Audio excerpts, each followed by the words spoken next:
الملك دن خامس ملوك الأسرة الأولى. أورد الأستاذ أحمد فخري في كتاب مصر الفرعونية إن اسمه كان ينطق دن. بعد كده أراد العالم زيتا الأثري الكبير أن ينطق أوديمو، وفعلا نطقوا أوديمو، واستمر هذا النطق الثاني معترفا به أكثر من 20 عاما، إلى أن ظهرت أبحاث جديدة تفضل العودة إلى النطق القديم. واسم دن يرجح بعض الباحثين انه يعني او معناه يعني على الارجح هو الذي يجلب الماء. استحدث لقب ناسوبيتي ملك الصعيد والدلتا.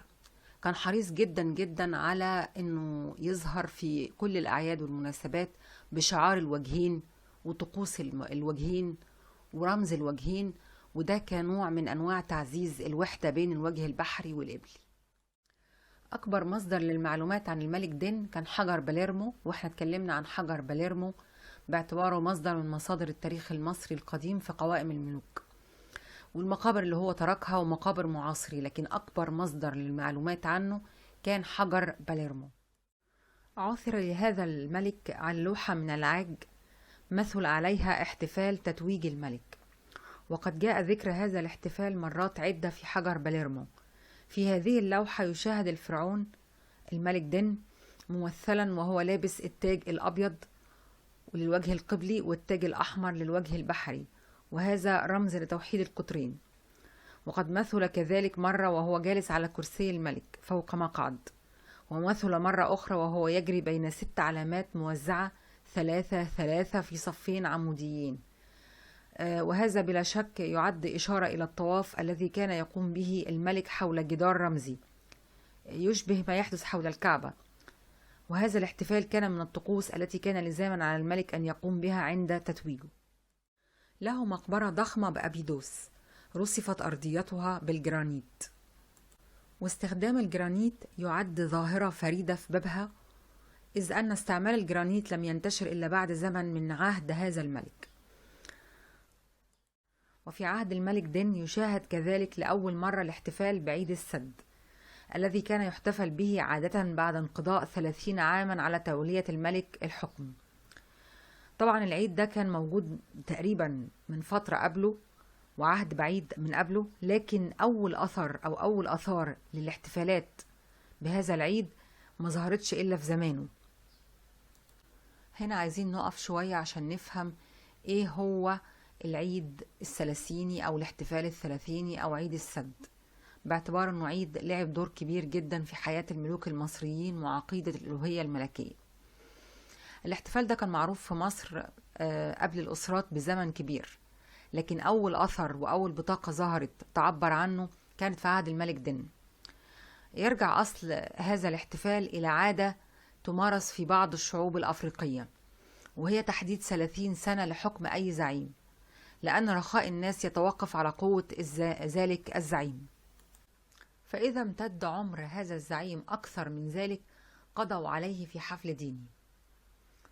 وكانت بعض القبائل الأفريقية تضع حدا لحياة زعمائها، لكن البعض تقدم في تفكيره وقبل من الزعيم أن يثبت قوته باصطياد أسد أو قتل عدو فيشتري بذلك سنوات أخرى من الحياة.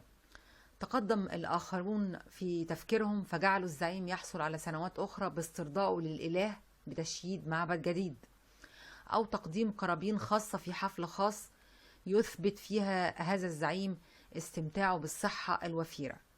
ويبدو أن هذه العادة كانت معروفة ومتبعة في مصر في وقت مبكر قبل عصر الأسرات. وصلت إلى مرحلتها الأخيرة وهي تجديد الحق في البقاء في الحكم قبل أن تنتهي فترة 30 عاما، ويكون ذلك في احتفال وفق مراسيم خاصة يثبت فيها الزعيم قوته، ويشيد لهذه المناسبة بعض المباني الخاصة، ويقيم لبعض المعبودات معابد أو هياكل.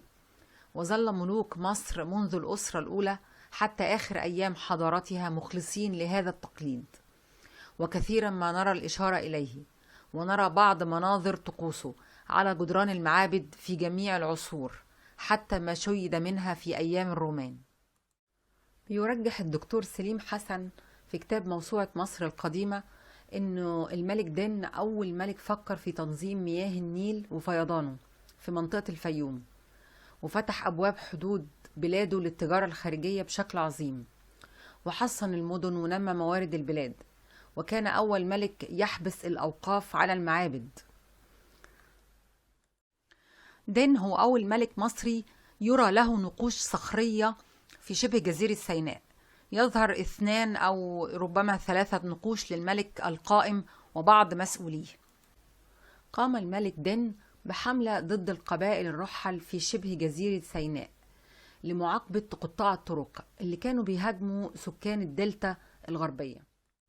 وقد عثر على مقبرة ضخمة لزوجته مريت نيت محبوبة الإله نيت، ووجدت أمامها لوحة مأتمية جميلة الصنع.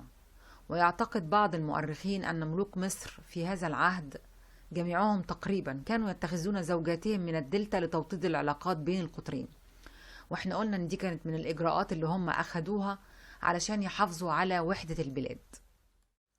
وقد كشف حديثا في منطقة سقارة عن مصطبة لأحد الأشراف الذين عاشوا في عهد هذا الملك، ويسمى حماكة، يعتبر يعني من رجال الدولة، من كبار رجال الدولة.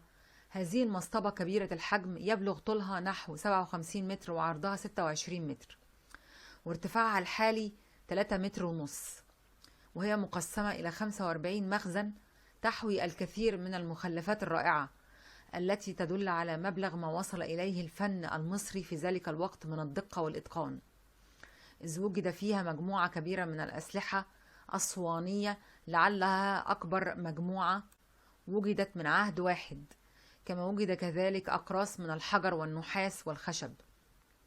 والعاج تختلف شكلا وحجما وسمكا، وهي محلاة بمناظر بديعة وبعضها مطعم بقطع من المرمر، ولم يعرف بالضبط إلى الآن الغرض منها. وجد غير ذلك عدد كبير من الأدوات الخشبية من فؤوس ومناجل، وبعض لوحات منقوشة من العاج والخشب، كما عثر على بعض صناديق خشبية وأكياس من الجلد داخلها أسلحة وألواح خشبية.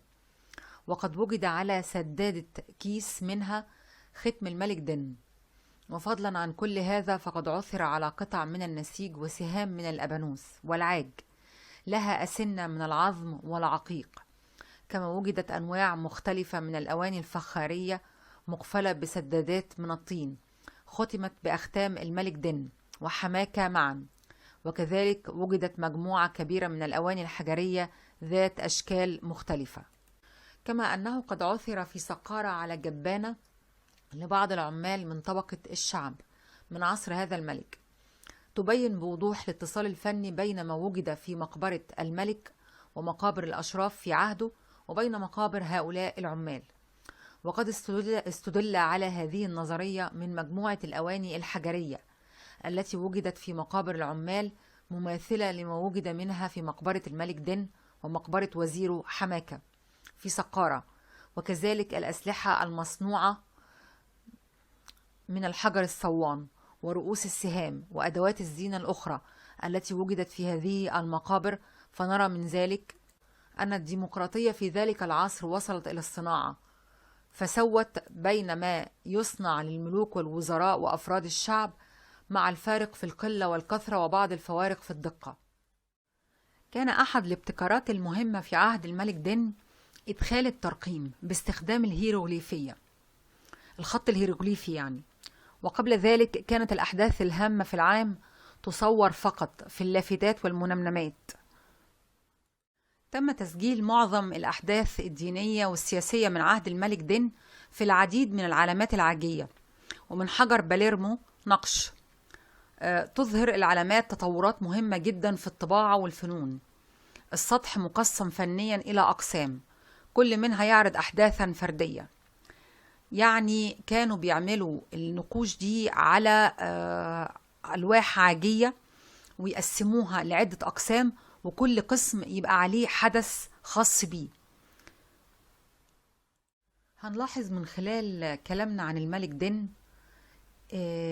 عدة ملاحظات. أولا اهتمامه الشديد بتعزيز الوحدة بين الوجهين من خلال ظهوره بتاج الوجهين على الآثار المتروكة له، تأديبه للمعتدين على أهالي الدلتا، فكرة المساواة بين الحاكم والمحكوم واهتمامه بالعمال، وإنه يساوي بين العمال والوزراء والحاكم نفسه. حملاته التأديبية لتأمين البلاد شرق وغرب. التقدم الحضاري الواضح من خلال الآثار اللي وجدت في عهده. كل ده يخلينا نعتز بوطننا الغالي مصر المتقدم من عصور مبكرة. وبكده تنتهي حلقة النهاردة، وأترككم في أمان الله.